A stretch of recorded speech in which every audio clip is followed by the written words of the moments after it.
Hey, truth seekers. Today is December 16th, 2014.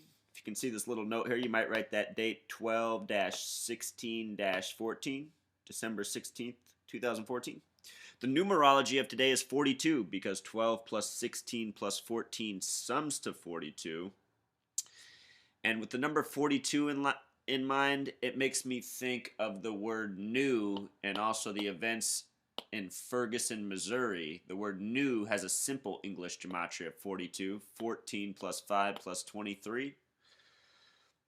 And out of this Ferguson Michael Brown incident, along with all the other racially charged police involved incidents that are overwhelming our mainstream media right now, there has been the emergence of something called the new Black Panther Party.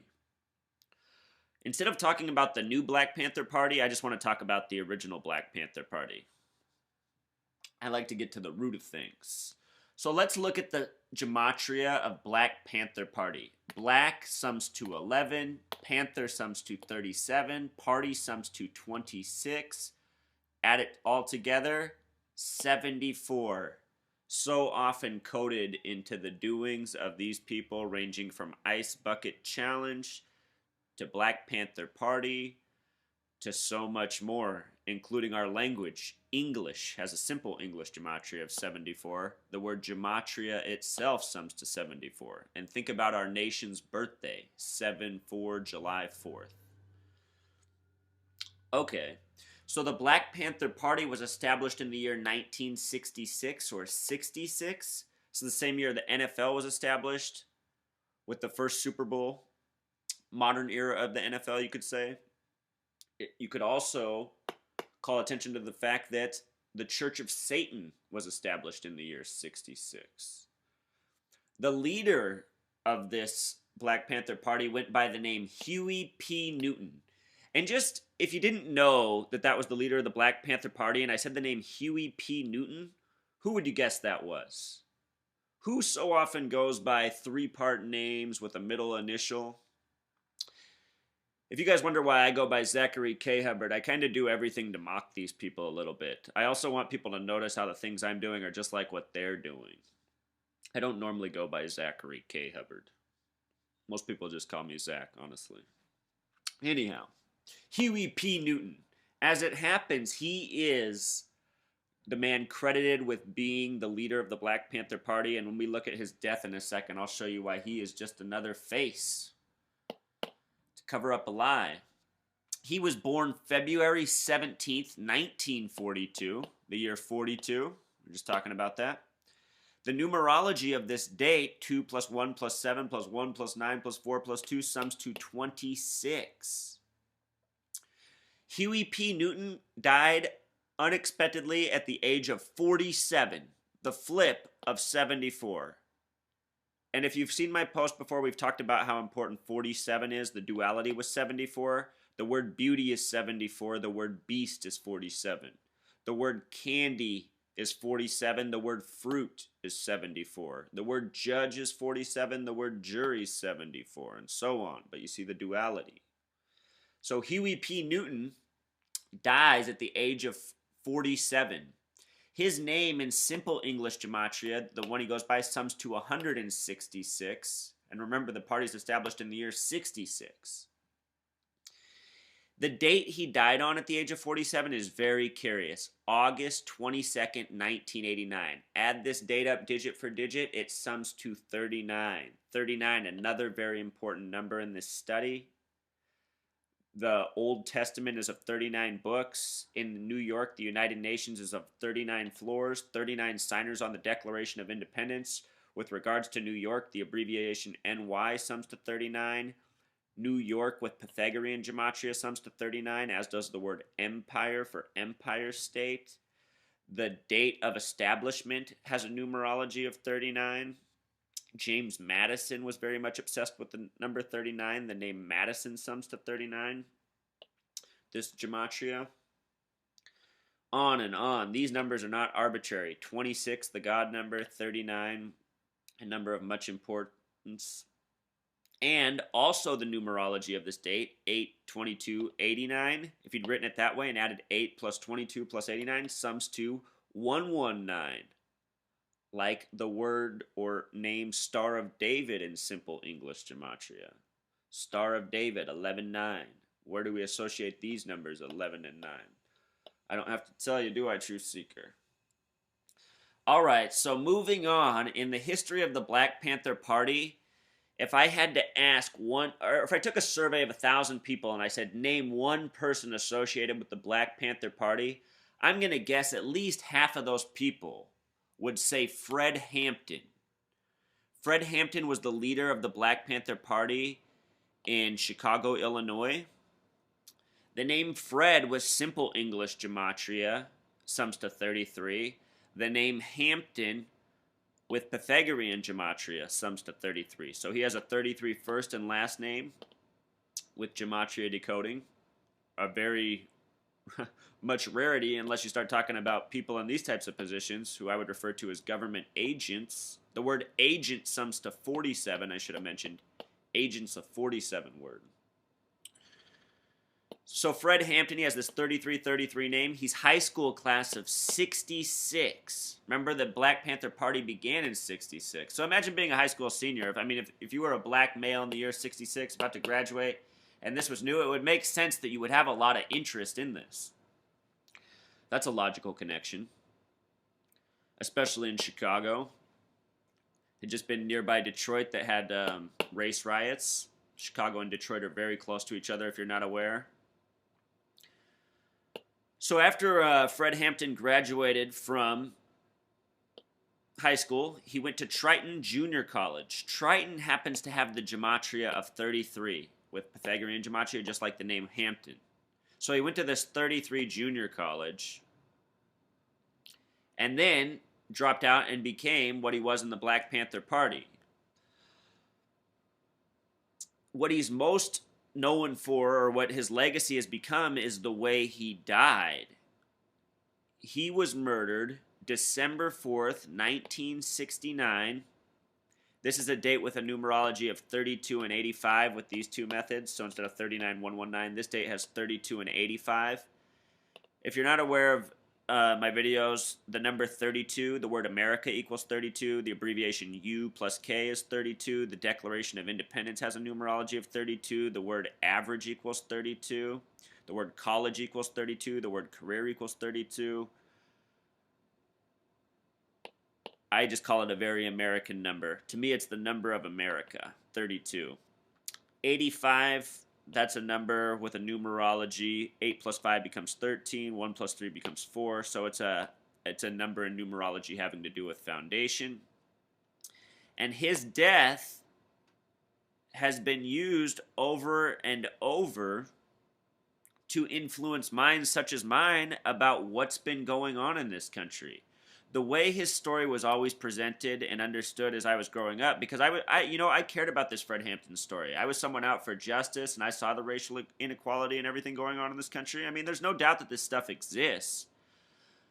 But to find out that this might all be part of a manipulation is quite disappointing. So anyhow, growing up, I always learned that Fred Hampton's death was an outright injustice, racially motivated, proving that within our own government there are very racist elements that get away with wrongdoing.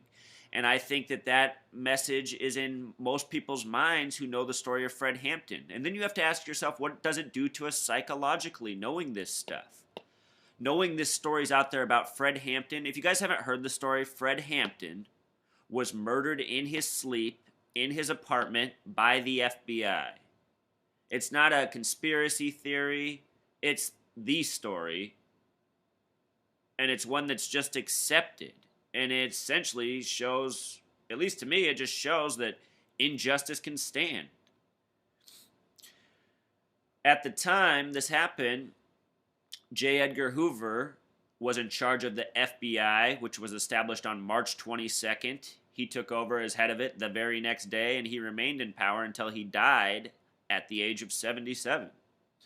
J. Edgar Hoover. Anyway, he made the comment that the Black Panther Party was the most dangerous thing to the United States of America at the time. So imagine in mainstream media, you're hearing the head of the FBI tell the whole nation that this is the most dangerous thing to the United States of America. In that, you can understand that in a way this is very much fear mongering. You have to think about what the country was at this time: a much wider nation, a one where the values taught for so long, mainstream values, had been essentially that white people were better than black people. So many white people were already thinking these types of things and already had all these fearful ideas about black people from what had been taught to them. So now imagine this. You have this party coming to power led by black men and women, black women in the Black Panther movement. And you have your mainstream media and government telling you how dangerous of a threat it is to the nation. So in this regard, we can see why the government would create something such as the Black Panther Party and use it for the fear-mongering. It's just like how we learn about how Al-Qaeda was once upon a time funded by our own CIA to resist Russia. And then look how it's used years later. Once the Russia fear-mongering's over, then they actually just use the agent they created to do the deliberate fear-mongering.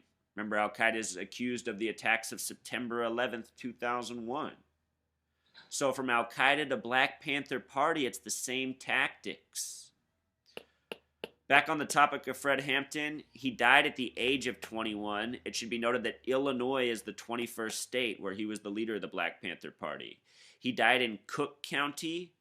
Cook has the gematria of 44, just like the word kill. Cook and kill equal 44.